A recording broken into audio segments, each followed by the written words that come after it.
ทททสำนักงานลำปางครับเชิญชวนทุกท่านมารวมจิบกาแฟยามบ่ายเจ้าแล้วก็ฟังดนตรีกับกิจกรรมลำซิปแอนซาวนะเรียกได้ว่าน่าจะเป็นแบบครั้งแรกของลำปางใช่เลยก็ครับผมที่เขาจะได้หันบรรยากาศแบบเนี้ยกาครัรบฟังเพลงแล้วก็แบบกับบรรยากาศร้านกาแฟในลำปางซึ่งปกติอะลำปางเขามีร้านกาแฟนักอยู่ละเนาะมีร้านเด็ดมีร้านที่แบบบรรยากาศดีๆอยู่แล้วแต่ว่าอันเนี้ยเป็นการแบบเป็นฟิลครั้งแรกที่อยากจะให้คนลำปางมาสัมผัสใจนะครับเจ้าโมเมนต์แบบนี้นะครับเปิดก่อไปจัดในพื้นที่ของร้านกาแฟหลากหลายร้านเลยทีเดียวทททนะครับเปิดได้มีการจัดโครงการเสน่ห์ไทย Feel All the Feeling นะครับเพื่อกระตุ้นให้เกิดการเดินทางนะครับท่องเที่ยวทั่วประเทศเลยครับผ่านแนวคิดโครงการเสน่ห์ไทยชูจุดเด่นของพื้นที่นะครับสร้างการทับหูให้กับนักท่องเที่ยวของประเทศไทยเฮาตัวนะครับโดยเฉพาะทางด้านของทททสำนักงานลำปางครับได้มีการกำหนดจัดกิจกรรมลำซิปแอนซาวนะครับในช่วงของเดือนสิงหาคมนะครับถึงเดือนกันยายน2569ที่จังหวัดลำปางและก็จังหวัดลำพูนครับเพื่อนำเสนอภาพลักษณ์และก็การสร้างการทับหูด้านการท่องเที่ยวเชิงสร้างสรรค์นะครับผ่านการส่งเสริมซอฟต์พาวเวอร์ด้านดนตรีวัฒนธรรมอาหารและก็เครื่องดื่มโดยมีการบรรเลงดนตรีครับในร้านอาหารร้านคาเฟ่ในจังหวัดลำปางและก็จังหวัดลำพูนนะครับเพื่อสร้างประสบการณ์ที่น่าจดจำและก็การกระตุ้นให้กับกลุ่มนักท่องเที่ยวรุ่นใหม่และก็กลุ่มวัยทำงานเกิดการเดินทางการท่องเที่ยวในพื้นที่มากยิ่งขึ้นครับน้องส้มครับก็เตรียมพบกันกับบรรยากาศที่รับรองว่าอบอุ่นแน่นอนที่จะพาทุกท่านไปนั่งจิบกาแฟแก้วโปรดพร้อมกับฟังดนตรีเป็นฟิลใหม่เนาะในคาเฟ่ชื่อดังของลำปางและก็ลำพูนตลอดเดือนสิงหาคมและกันยายนนี่ทุกวันเสาร์อาทิตย์เวลา 13:00 นจนถึง 17:00 นเวลาดีโดยสำหรับคนที่แบบอยากจะหยุดพักผ่อนเนาะในวันเสาร์อาทิตย์เจ้าจังหวัดลำปางก็จะมีวันที่8ถึง9สิงหาคม2569ที่บ้านพระยาสุเรนบายระดาบุเสือ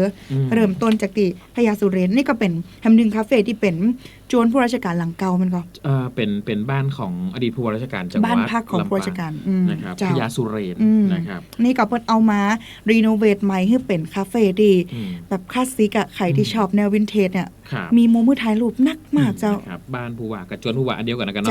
ะนะฮะแฮมนึงตี้นะครับตีแรกเนี่ย8ถึง9สิงหาคมนี่ก่อนนะครับแล้วก็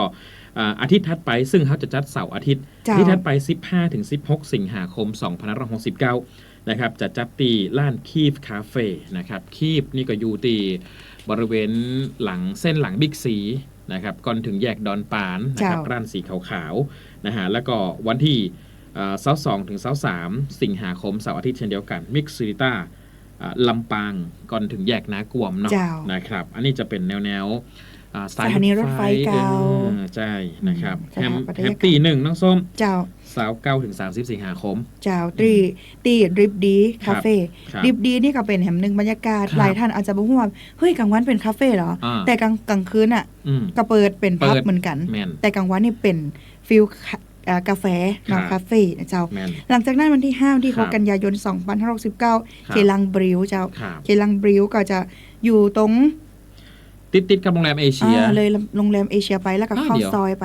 เข้าซอยไปตรงนั้นหลายท่านอาจจะยังบอกฮู้ว่ามีร้านลับๆแบบนี้โต้ยแต่บรรยากาศดีมากอยากให้ไปเจ้าแฮมนึงตี้นะครับเขาจะไปจัดที่จังหวัดลำพูนนะครับวันที่12ถึง13กันยายนอนาตะการ์เด้นชิลนะครับไปกันได้นะครับแล้วก็ใครอยากไปลำพูนนะTemple House 2ตีนะครับตีจังหวัดลำพูนนะครับซึ่งเสาร์อาทิตย์ที่จะเริ่มวันที่8ที่9เนี่ยนะครับก็จะมีทางด้านของวงดนตรีนะครับแล้วก็มีศิลปินอย่างต่างๆนะครับขออินโฟนี่น้องส้ม8ถึง9นี่ตีพญาสุเรนก่อน